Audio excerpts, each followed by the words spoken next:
Hi everyone, it's Sandra and I'm here with Eat My Shorts. I noticed some roly-polies or pill bugs in this bin the other day when I was wetting down this paper.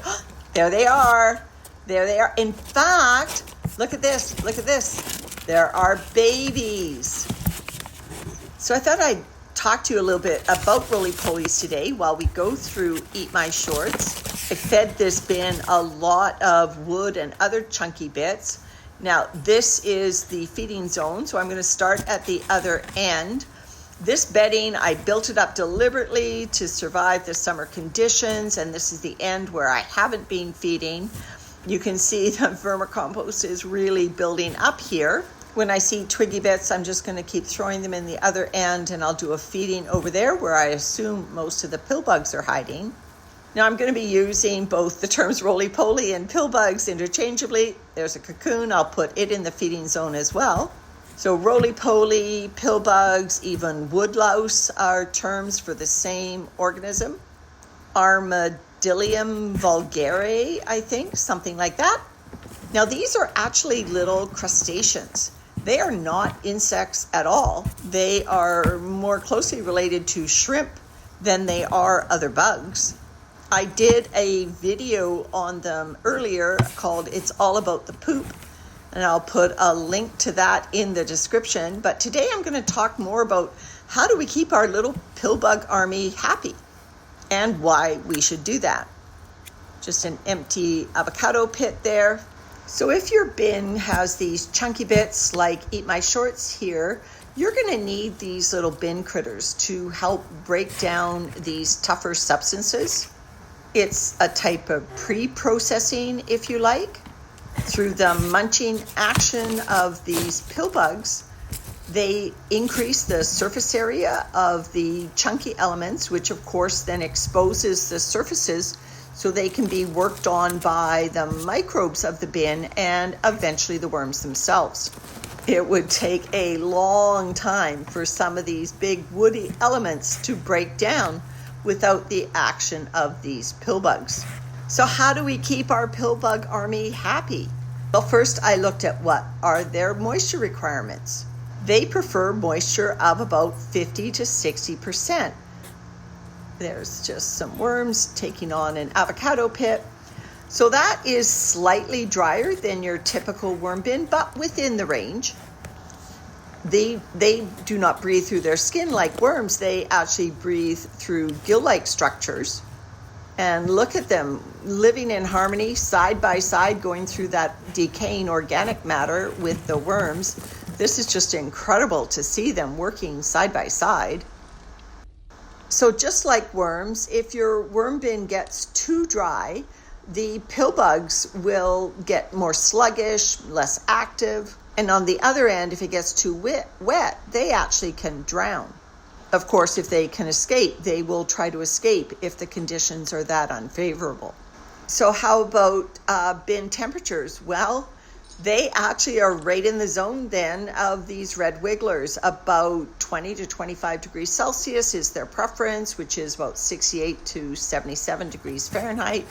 So it's the optimal range for worms and pill bugs, especially here at an outdoor bin during the summer.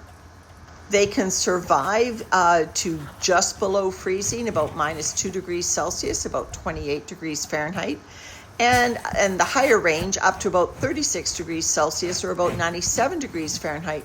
So very much in line with the requirements, the optimal temperature range for red wigglers. I'm just going to throw the chunky bits over here because I'm going to do the feeding zone over on that end. So in terms of pH, you won't be surprised that they have a zone very closely approximating what the red wigglers like. So the range goes from about 5.5 to just below 9 on the pH scale. So their typical vermicomposting bin is going to be around 6.5 to 8. So again, right in that zone. They like it on the slightly alkaline side. So for those of us that use a pH buffer like crushed eggshells or crushed oyster shells, that's very good to buffer the pH, keep it a little bit on the alkaline side for the pill bugs too. The calcium in those pH buffers, the eggshells, is also good for their exoskeletons. Now, the main ingredient in the exoskeleton is chitin, but it does need some calcium to reinforce it as well. So I'm feeding some watermelon here because I do think the bin is looking a little dry, and the worms and the pill bugs are going to love it. And then just some shredded veggie scraps.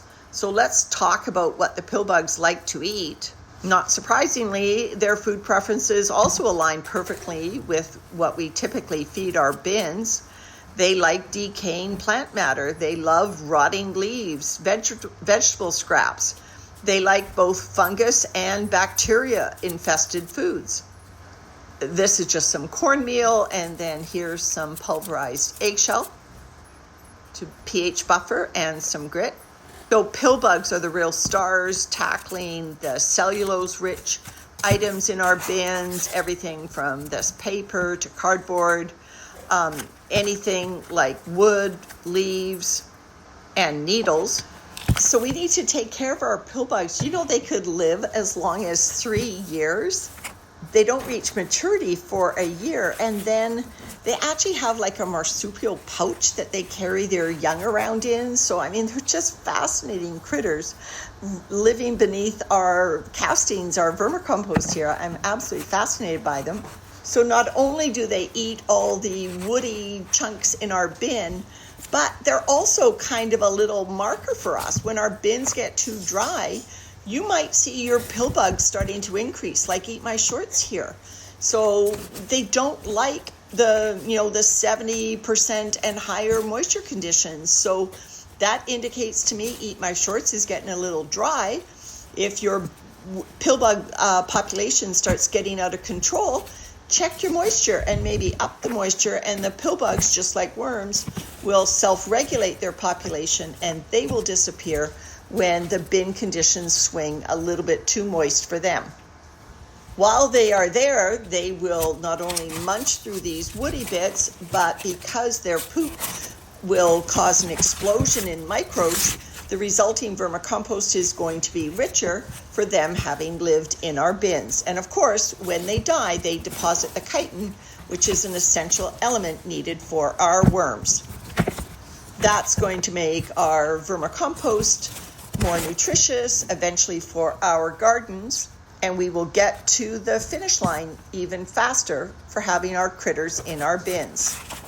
Looks like Eat My Shorts needs a harvest pretty soon. Thanks everyone for watching. Bye for now.